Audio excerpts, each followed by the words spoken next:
Namaku Ratna. Usiaku 44 tahun. 5 tahun lalu, aku resmi menyandang status janda setelah suamiku pergi untuk selamanya. Waktu itu, aku sempat merasa hidupku berakhir. Tapi ternyata, Tuhan masih memberiku satu alasan untuk bertahan. Anak semata wayangku, Rani. Hari-hariku sederhana. Aku bangun pagi, menyapu halaman kecil di depan rumah, lalu menyiapkan sarapan. Kadang aku duduk di teras sambil menyeruput teh hangat, menatap jalan kampung yang mulai ramai. Hidupku tak mewah, tapi kekal. Yang penting, aku bisa melihat senyum Rani setiap hari. Sejak Rani menikah beberapa bulan lalu, suasana rumahku agak berbeda. Tapi, jujur saja, aku tak merasa kehilangan. Justru aku merasa bahagia. Karena melihat Rani, kini punya bahtera rumah tangganya. Sendiri bersama suaminya, Arman.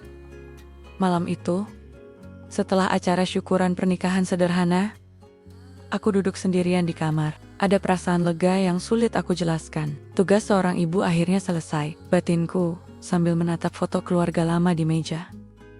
Aku masih ingat jelas janji terakhirku pada almarhum suamiku. Tepat di hari ia dirawat di rumah sakit, aku akan menjaga Rani sekuat tenaga sampai ia dewasa dan menemukan rumah tangganya sendiri. Kini janji itu kutepati. Hari-hari berikutnya berjalan damai. Aku sering menghabiskan waktu dengan menanam bunga di halaman. Terkadang Rani dan Arman datang, menemaniku makan malam. Mereka terlihat seperti pasangan muda yang penuh cinta, saling melengkapi, saling menguatkan. Aku ikut bahagia setiap kali melihat Rani tertawa di samping suaminya. Di saat-saat itu, aku merasa hidupku sudah cukup. Aku tak pernah berpikir akan ada kejadian besar lain dalam hidupku. Tapi, aku salah. Ketentraman itu ternyata hanya awal dari badai yang perlahan menghampiri. Hari itu, matahari sore menembus jendela ruang tamu. Aku baru saja selesai menyiram bunga ketika Arman datang, membawa sekantong belanjaan. "Bu, saya beli sayur sekalian tadi pulang kerja," katanya sambil tersenyum sopan. Aku sempat terkejut. "Loh, ngapain repot-repot, Man? Kamu kan pasti capek." "Ah, enggak, Bu. Saya pikir biar ibu nggak usah keluar lagi, sekalian saya bisa bantu masak." Aku terdiam sejenak. Dalam hatiku ada rasa hangat. Jarang sekali aku menemukan menantu yang begitu peduli pada mertua. Arman bukan hanya sopan, tapi juga perhatian. Ia tak pernah sungkan memanggilku ibu, padahal aku bukan ibu kandungnya. Sore itu, kami masak bersama di dapur. Aku yang memotong-motong bumbu, sementara Arman sibuk mengupas sayur. Tak kusangka, suasana hening di rumah jadi ramai oleh canda kecil. "Ibu tahu nggak, Rani itu nggak bisa masak sayur bening. Waktu pertama kali saya coba masakan dia, rasanya, unik." Arman tertawa kecil. Aku ikut tertawa. "Haha, iya, Rani itu sejak kecil kalau disuruh ke dapur selalu kabur. Untunglah kamu sabar, Man." Obrolan itu ringan, tapi membuatku sadar. Rumahku yang biasanya sunyi, kini terasa lebih hidup. Malamnya, setelah makan bersama, Rani pamit kembali ke rumah kontrakan mereka. Aku tahu, Rani ingin menjaga privasi rumah tangganya. Tapi anehnya, Arman justru sering mampir ke rumahku dengan alasan ingin memastikan aku tidak kesepian. Suatu malam, listrik padam. Aku panik, berusaha mencari lilin di dapur. Tiba-tiba Arman datang mengetuk pintu. "Ibu nggak apa-apa, gelap sekali." Ia masuk dengan senter di tangan, langsung menyalakan lilin dan menaruhnya di meja. Aku menghela napas lega. "Untung kamu datang, Man. Kalau tidak, mungkin aku sudah duduk gelap-gelapan." Arman tersenyum. "Selama saya ada, ibu nggak usah takut." Kalimat sederhana itu, entah kenapa, terasa menenangkan. Saat itu, aku hanya menganggap Arman sebagai anak. Tapi jauh di lubuk hati, ada bisikan kecil yang belum berani kuakui. Aku tak tahu bahwa perhatian kecil itulah yang kelak akan menjadi ujian terberat dalam hidupku.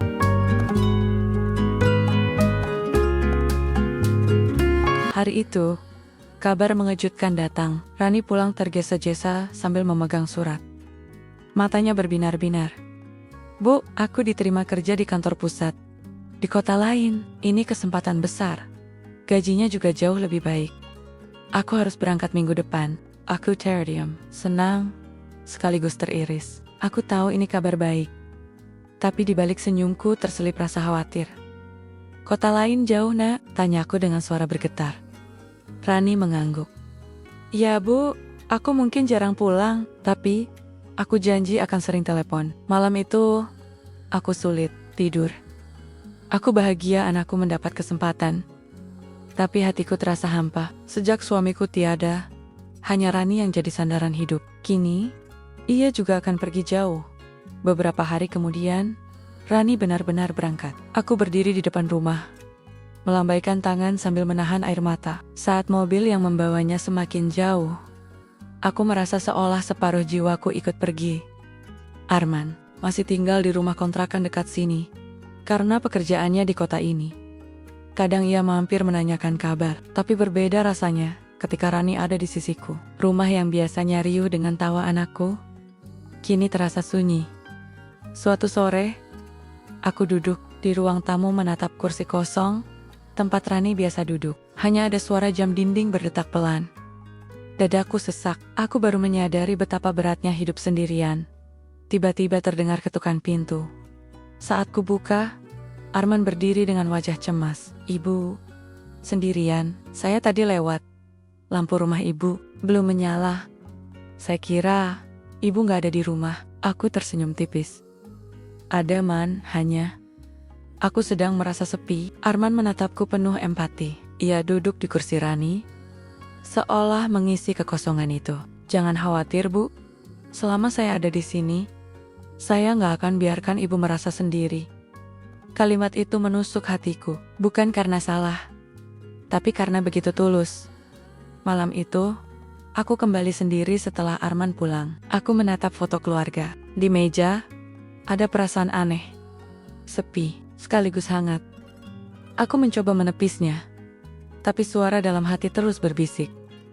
Apakah ini awal dari sesuatu yang berbeda? Hari itu hujan turun deras sejak siang. Aku duduk di teras rumah sambil menatap. Butiran air jatuh dari genting. Suasana semakin sepi sejak Rani pergi.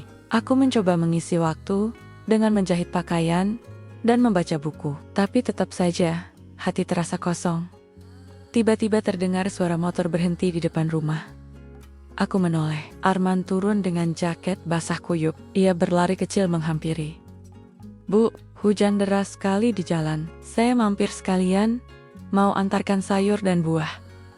Aku cepat-cepat menyodorkan handuk. Cepat keringkan badanmu, nanti masuk angin. Arman tersenyum sambil mengusap rambutnya. Terima kasih bu.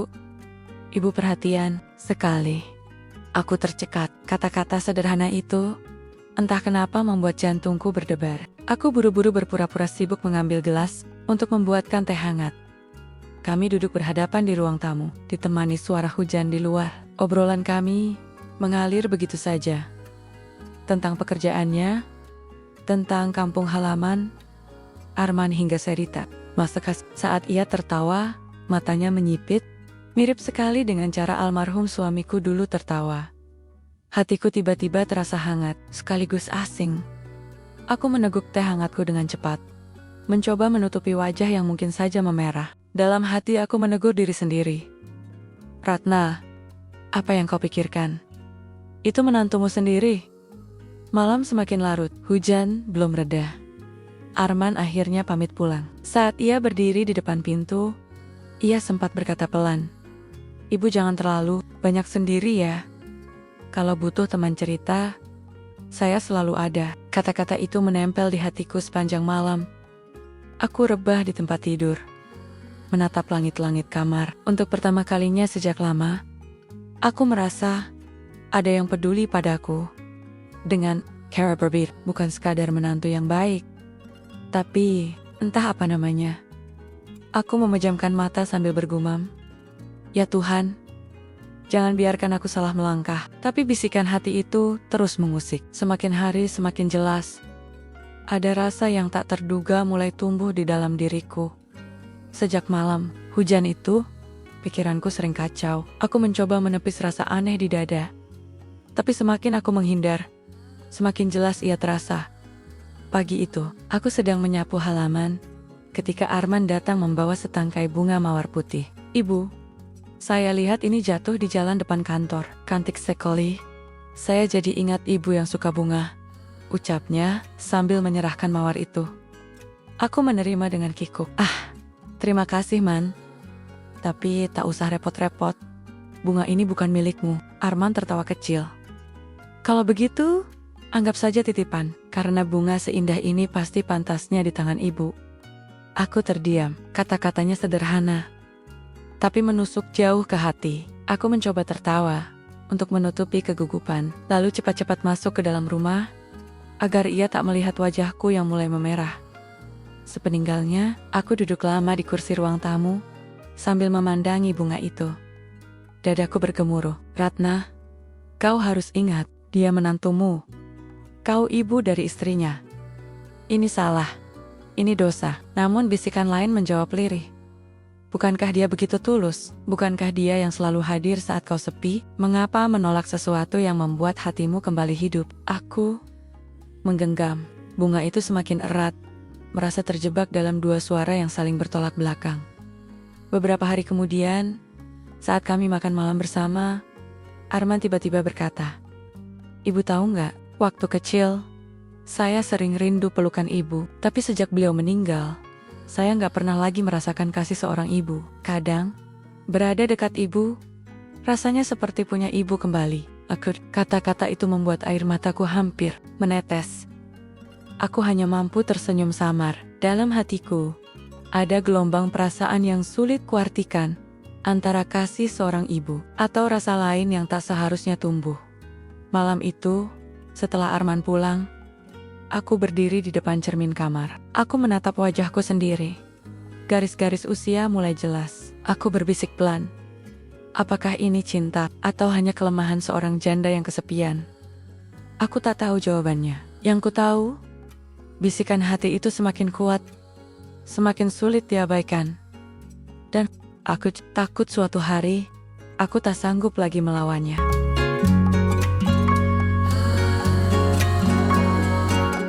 Hari itu, aku pergi ke warung dekat rumah untuk membeli gula. Seperti biasa, beberapa ibu-ibu sedang duduk di bangku panjang depan warung, sibuk berbincang. Aku sempat menyapa dengan senyum. Tapi aneh, sambutan mereka terasa dingin.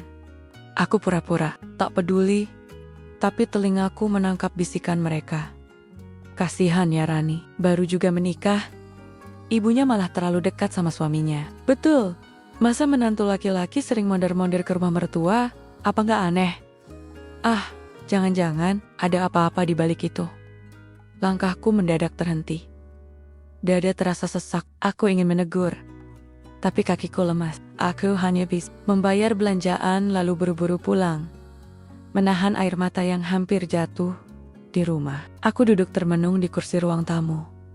Kata-kata mereka terus terngiang di telingaku. Ada apa-apa di balik itu. Aku merasa malu, terhina, sekaligus marah. Aku tahu kedekatanku dengan Arman murni karena rasa saling menghargai. Tapi di mata orang lain, ternyata terlihat berbeda. Beberapa hari kemudian, gosip itu semakin liar. Ada tetangga yang menatapku sinis. Ada pula yang sengaja berbisik-bisik saat aku lewat. Aku mulai takut keluar rumah. Malam itu, Arman datang membawa makanan. Ibu saya bawakan nasi goreng. Sekalian saya ingin menemani ibu makan malam. Aku menunduk, tidak sanggup menatap wajahnya. "Arman, mulai sekarang, kurangi datang ke rumah ini." Orang-orang sudah mulai salah sangka. Arman terkejut. "Salah sangka? Maksud Raibi?" Aku menarik napas panjang, mencoba menahan getar suara. Mereka bilang, kita terlalu dekat. Mereka mengira yang bukan-bukan. Wajah Arman menegang. Jelas ia marah mendengarnya. "Itu tidak benar. Saya kesini karena saya peduli pada ibu. Mereka tidak berhak menuduh seenaknya." Aku tersenyum pahit. Ya, tapi mulut orang tak bisa kita kendalikan. Dan aku yang menanggung malu. Untuk pertama kalinya, Aku merasa benar-benar terpojok. Hati kecilku yang semula hanya berperang dengan rasa tak terduga, kini harus menghadapi fitnah yang bisa menghancurkan nama baik dan juga keluargaku. Menutup wajah dengan kedua tangan, berbisik lirih, "Ya Tuhan, cobaan apa lagi ini?" Hari itu, aku tidak menduga Rani pulang tiba-tiba dari kota tempat ia bekerja. Aku menyambutnya dengan wajah gembira, tapi yang kudapat justru tatapan tajam penuh amarah. "Bu, aku ingin bicara sekarang juga," katanya dingin. Tanpa senyum sedikit pun, aku mempersilahkan dia duduk. Tapi ia tetap berdiri dengan wajah murka. Aku dengar gosip dari tetangga. Mereka bilang ibu terlalu dekat dengan Arman, suamiku sendiri. Apa itu benar, Bu? Pertanyaan itu menghantam dadaku seperti petir. Aku terdiam. Air mataku langsung menggenang. "Rani, Nak, dengarkan ibu dulu. Itu semua hanya fitnah. Arman datang ke rumah hanya karena ingin membantu, tidak lebih." Namun Rani memotong dengan suara meninggi. "Kalau hanya membantu, kenapa orang-orang sampai melihatnya seperti itu? Kenapa mereka bilang ibu lebih sering bersama Arman daripada aku sendiri?" Hatiku remuk, "Nak, bagaimana bisa kau percaya kata orang luar dibanding ibumu sendiri?" Rani terdiam sejenak, lalu matanya berkaca-kaca. "Aku ingin percaya, Bu. Tapi semua ini terlalu sering terjadi. Kenapa Arman lebih sering di rumah ibu daripada menemaniku?" Aku berusaha menggenggam tangannya, tapi ia menepis dengan kasar. "Bu, aku malu. Malu punya ibu yang dicap seperti itu. Seandainya ayah masih ada, mungkin semuanya tak akan begini." Kalimat itu menusuk jiwaku. Rasanya nafasku terhenti. Aku menangis sayada jadenia, mencoba menjelaskan. Tapi Rani sudah berdiri. "Mulai sekarang, jangan ganggu rumah tanggaku lagi." "Bu, aku tak ingin mendengar gosip itu bertambah." Ia pergi meninggalkan rumah dengan wajah penuh kekecewaan. Aku terduduk lemas di lantai ruang tamu, menangis hingga bahuku terguncang. Malam itu, aku berdoa dengan suara serak. "Ya Allah, aku sanggup menahan luka karena diriku dihina. Tapi jangan biarkan anakku sendiri membenciku. Jangan ambil kasih Rani dariku." Namun doa itu hanya bergema di kesunyian malam. Rumahku terasa semakin dingin, semakin kosong, seolah semua kebahagiaan yang pernah ada sudah direnggut dalam sekejap. Sejak pertengkaran itu, aku memutuskan untuk menarik diri. Aku tahu gosip sudah melukai Rani, dan aku tak ingin menambah bara dalam rumah tangganya. Maka, satu-satunya cara adalah menjaga jarak dari Arman. Setiap kali ia datang ke rumah, aku pura-pura sibuk. Kadang aku hanya membuka pintu sebentar lalu berkata, "Man, maaf, aku sedang tidak enak badan. Lebih baik kau pulang saja." Wajahnya tampak kecewa, tapi ia tak pernah membantah. Beberapa kali ia mencoba menawarkan bantuan. Aku menolak dengan tegas. "Tidak usah, Man.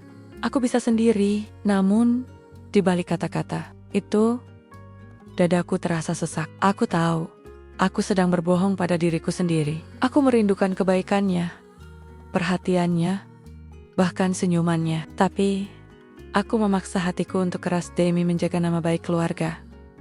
Malam-malamku kembali sunyi. Aku duduk sendirian di ruang tamu, menatap kursi kosong yang dulu sering ditempati Arman. Aku ingin sekali berbicara padanya, sekadar menanyakan kabar, tapi tangan ini tak sanggup mengangkat telepon. Suatu sore, saat aku sedang menjemur pakaian, Arman datang membawa kantong berisi obat dan buah. "Ibu, saya dengar dari tetangga kalau ibu sakit. Kenapa nggak bilang ke saya?" tanyanya khawatir.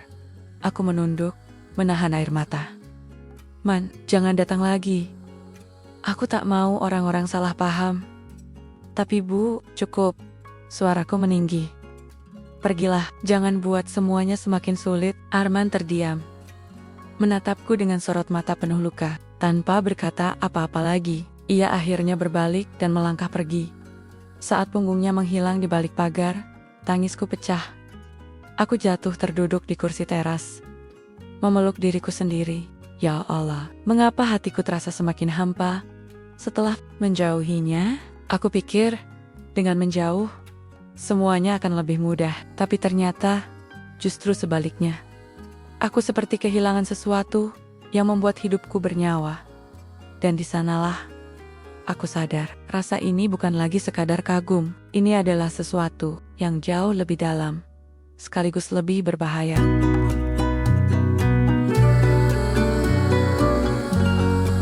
Malam itu, aku tak bisa tidur. Hati terasa kacau, pikiran tak tenang. Setiap kali terpejam, wajah Rani yang marah dan tatapan Arman yang terluka terus menghantui. Akhirnya, aku bangkit dari tempat tidur, berwudu, lalu menyalakan lampu kecil di ruang sholat. Dengan suara lirih, aku menengadahkan tangan. Ya Allah, Engkau tahu isi hatiku.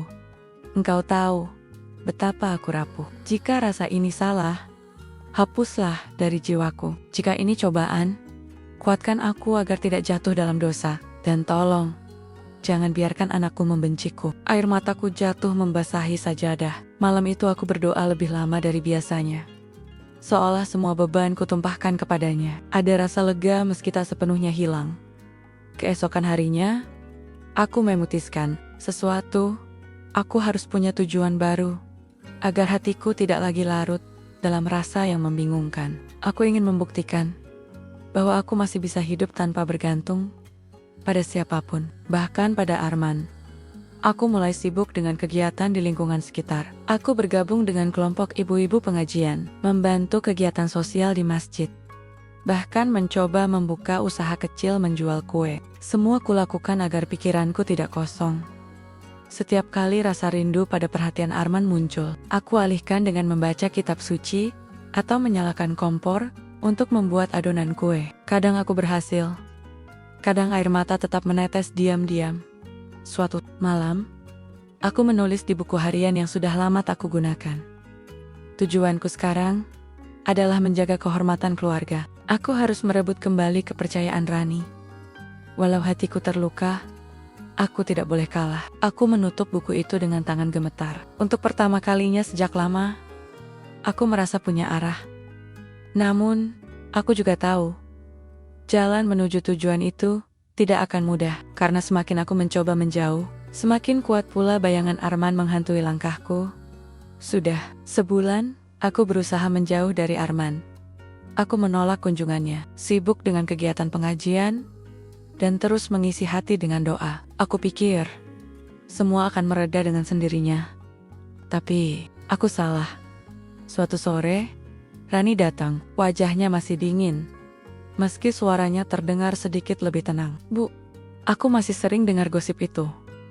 Aku lelah. Kenapa ibu tidak bisa benar-benar menjauh dari Arman? Aku menunduk, berusaha menahan tangis. Nak, ibu sudah mencoba. Aku sibuk dengan kegiatanku. Aku jarang keluar rumah. Aku sungguh berusaha. Rani menggeleng keras. Tapi gosip tak berhenti. Aku harus menanggung malu setiap hari di kantor. Bu, teman-temanku sampai berani bertanya, apa benar ibumu dekat dengan suamimu sendiri? Bayangkan, Bu, betapa sakitnya aku mendengar itu. Hatiku hancur mendengar pengakuan itu. Aku ingin memeluk Rani, tapi ia menjauh. Belum sempat aku menjawab, suara motor berhenti di depan rumah. Arman masuk dengan langkah tergesa. Ibu, aku ingin bicara. Aku kaget. Sementara Rani langsung menatapnya tajam. Apa yang kau lakukan di sini, Arman? Bentaknya. Arman menatapku, lalu menatap Rani. Dengan suara mantap ia berkata, aku tidak bisa berbohong lagi. Rani, dengarkan aku. Aku memang merasa sesuatu pada ibu. Suasana langsung membeku. Wajah Rani pucat, lalu memerah penuh amarah. Apa kau gila, Arman? Itu ibuku. Ibuku sendiri. Aku menjerit lirih. Arman, jangan bicara sembarangan. Kau hanya membuat semuanya lebih buruk. Tapi Arman berdiri tegak. Aku tahu ini salah. Aku tahu semua orang akan mengutukku. Tapi perasaanku nyata. Aku tidak bisa lagi berpura-pura. Hanya menantu yang baik. Ibu selalu ada di hatiku. Roni menonges. Wajahnya penuh kekecewaan. Bu, jadi benar, selama ini gosip itu tidak sepenuhnya salah. Aku bergetar. Tak mampu berkata-kata. Air mata mengalir deras. Aku ingin menjelaskan, tapi kata-kata tak keluar. Yang ada hanya rasa bersalah. Seolah seluruh dunia runtuh menimpaku. Rani akhirnya berlari keluar rumah, meninggalkan aku dan Arman dalam keheningan yang menusuk. Aku terduduk di lantai, menangis terisak. Ya Allah, semua usahaku sia-sia. Aku ingin menjaga keluarga ini, tapi justru hancur di tanganku sendiri. Arman mendekat, ingin meraih tanganku, tapi aku menepisnya keras. Pergi, Arman. Kau sudah cukup membuat luka ini dalam. Jangan pernah datang lagi. Arman terdiam, wajahnya penuh sesal. Lalu ia berbalik, melangkah keluar tanpa kata. Malam itu, aku sujud di atas sajadah, sambil menangis tak henti. Aku sudah berusaha ya Allah. Tapi kenapa semua gagal? Apa yang harus kulakukan sekarang? Dan aku sadar, aku sudah tiba di jalan buntu.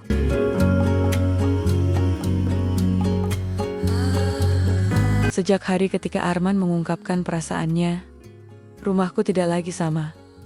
Rani tak pernah datang lagi. Teleponku tak dijawab. Pesanku tak pernah dibaca. Aku tahu, ia benar-benar kecewa. Sementara Arman pun tak pernah lagi terlihat di depan. Rama, sunyi ini berbeda, bukan lagi kesepian yang biasa, tapi sepi yang dipenuhi luka dan penyesalan. Setiap kali aku keluar rumah, bisikan-bisikan tetangga semakin menusuk telinga. Itu dia ibunya Rani, janda yang merebut menantu. Pantas saja Arman sering ke rumahnya. Aku menunduk, berpura-pura tak mendengar, tapi hatiku hancur berkeping-keping. Malam-malamku kembali dipenuhi doa. Aku bersujud, menangis, memohon agar semua ini hanya mimpi buruk. Ya Allah, aku tidak pernah meminta cinta ini. Aku bahkan berusaha melawannya. Tapi mengapa Engkau biarkan semua orang salah paham? Bagaimana aku bisa menanggung semua ini sendirian? Hari-hari berikutnya, aku mencoba menemui Rani di kantornya. Tapi satpam menolak. Katanya, ia tak ingin bertemu denganku. Aku pulang dengan langkah gontai, merasa seperti seorang ibu yang kehilangan anaknya. Di rumah, aku membuka lemari dan menemukan foto lama. Aku, suami, dan Rani kecil. Foto itu kusimpan di dada. Air mata menetes deras. Aku sudah gagal sebagai istri, dan sekarang gagal sebagai ibu. Apa gunanya aku bertahan di sini? Aku berjalan ke cermin, menatap wajahku yang penuh garis usia. Apa yang tersisa untukku? Rani membenciku. Arman pun tak bisa kuterima. Gosip tak pernah berhenti. Aku tak punya jalan lagi. Saat itulah sebuah keputusan perlahan muncul di hatiku. Mungkin satu-satunya cara agar semuanya kembali tenang adalah aku pergi jauh, meninggalkan rumah ini, meninggalkan gosip, bahkan meninggalkan Rani dan Arman, agar mereka bisa melanjutkan hidup tanpa bayanganku. Tapi bisikan lain muncul dalam hati, lirih, namun tegas. Pergi berarti menyerah. Apakah itu benar jalan yang kau pilih, Ratna? Aku terdiam, terhuyung, lalu duduk di lantai. Air mataku jatuh tanpa henti. Aku tahu, sebentar lagi aku harus memilih. Dan pilihan itu bukan sekadar tentang diriku, tapi tentang masa depan anakku. Sudah sampai di jalan buntu, dan aku hanya punya satu kesempatan terakhir untuk menentukan arah hidupku. Pagi itu, udara terasa lebih berat dari biasanya. Aku duduk lama di ruang tamu, menatap koper kosong yang sudah kuturunkan dari loteng. Tanganku gemetar saat mulai melipat baju-bajuku. Setiap kain yang kusimpan ke dalam koper seakan membawa serpihan hatiku ikut masuk. Aku harus pergi, bisikku lirih. Mungkin dengan kepergianku, Rani akan tenang. Mungkin gosip akan padam, dan Arman akan belajar kembali ke jalannya. Air mata mengalir tanpa henti. Aku tahu keputusan ini bukan karena aku lemah, tapi justru karena aku ingin melindungi mereka, walau itu berarti mengorbankan kebahagiaanku sendiri. Tiba-tiba, pintu rumah diketuk keras.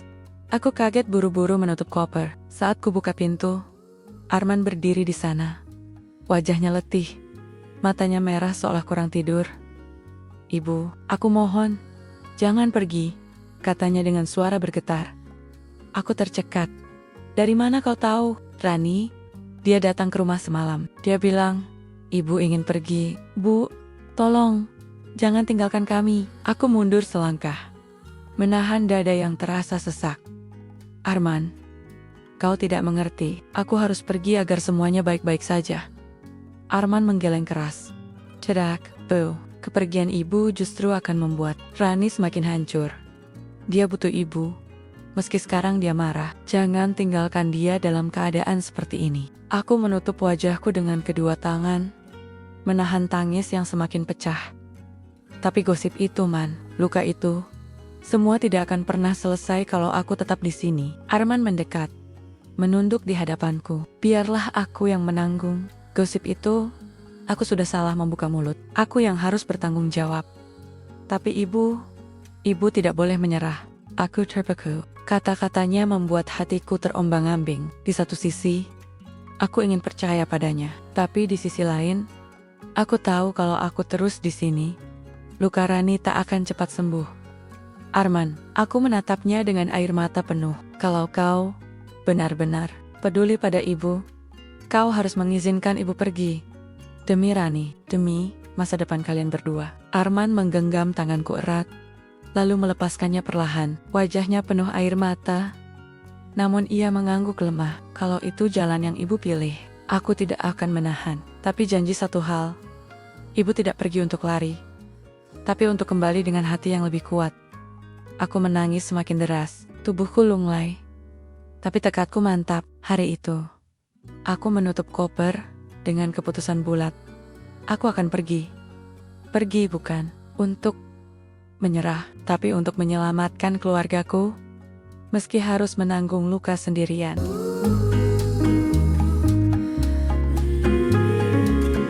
Hari keberangkatan itu akhirnya tiba. Dengan koper di tangan, aku melangkah keluar rumah. Matahari pagi menyinari teras. Tapi bagiku cahaya itu terasa redup. Aku menoleh sebentar ke dalam rumah. Tempat penuh kenangan bersama suamiku dulu. Bersama Rani kecil yang sering berlari-lari di ruang tamu. Hatiku serasa diremas. Aku hampir saja mengunci pintu ketika tiba-tiba suara mobil berhenti di depan rumah. Rani keluar. Wajahnya lelah. Matanya sembab. Ia berdiri di hadapanku, menatap koper di tanganku. Bu, jadi benar ibu mau pergi? Suaranya bergetar. Aku tercekat. Air mataku langsung jatuh. Nak, ibu harus pergi. Aku tidak mau membuatmu makin menderita. Rani maju selangkah, lalu memelukku erat. Tangisnya pecah di bahuku. Bu, aku memang marah. Aku kecewa, tapi jangan tinggalkan aku. Aku butuh ibu. Meski hatiku masih sakit, aku gak sanggup kehilangan ibu. Pelukan itu membuat tubuhku gemetar. Semua tembok yang kubangun selama ini runtuh seketika. Aku membelai rambutnya sambil menangis. Rani, ibu minta maaf. Maaf, karena sudah membuatmu menderita. Aku bersumpah, aku tidak pernah berniat menghancurkan rumah tanggamu. Roni menegeng, lalu melepaskan pelukan. Wajahnya masih basah oleh air mata. Bu, aku tahu, aku sadar. Arman yang salah bicara. Bukan ibu yang memulai. Aku cuma terlalu marah untuk mendengar penjelasan ibu. Aku menutup wajahku, menangis terseduh. Jadi, aku tidak harus pergi? Tanyaku ragu. Rani menggeleng. Tidak, Bu. Tapi aku minta satu hal. Tolong, jangan biarkan perasaan itu tumbuh lagi. Untuk kebaikan kita semua. Aku mengangguk cepat. Ibu janji, Nak. Ibu akan menjaga diri. Ibu tidak akan jatuh lagi. Tiba-tiba, Arman muncul dari dalam mobil, berdiri dengan wajah tertunduk. Ibu, Rani, maafkan aku. Aku sudah membuat luka yang begitu dalam. Aku rela menerima apapun hukumannya, asalkan kalian berdua tidak saling meninggalkan. Rani menoleh padanya. Matanya tajam, tapi penuh air mata. Arman, aku belum bisa memaafkanmu sekarang. Tapi kalau kau masih ingin mempertahankan rumah tangga ini, buktikan dengan perbuatan, bukan janji. Arman mengangguk, menahan tangis. Aku menatap keduanya dengan dada bergetar. Di tengah luka, aku melihat secercah harapan. Mungkin ini bukan akhir. Mungkin ini adalah jalan baru, yang Tuhan tunjukkan, jalan penuh cobaan, tapi juga jalan untuk bangkit kembali. Aku akhirnya masuk kembali ke rumah.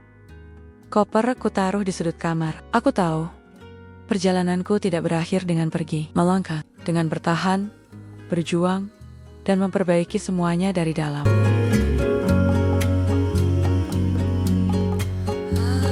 Sudah berbulan-bulan sejak hari itu. Hidupku perlahan menemukan bentuk baru. Hubunganku dengan Rani memang tidak langsung pulih sepenuhnya.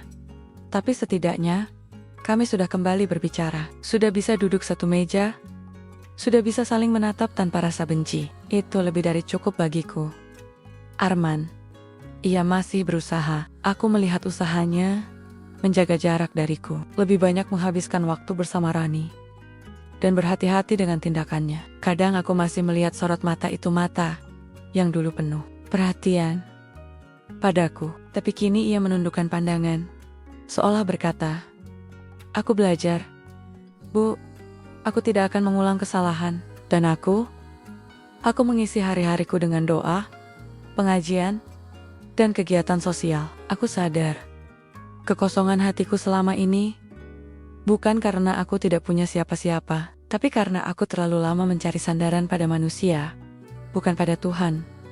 Aku menulis di buku harianku, cinta bisa datang kapan saja, bahkan di usia yang tak lagi muda. Tapi tidak semua cinta harus dimiliki. Ada cinta yang hadir hanya untuk menguji iman, agar kita belajar melepaskan demi kebaikan yang lebih besar. Aku kini percaya, Tuhan memberi ujian bukan untuk menjatuhkan, tapi untuk menguatkan. Aku mungkin jatuh dalam bisikan hati yang salah, tapi aku tidak berhenti berjuang untuk bangkit.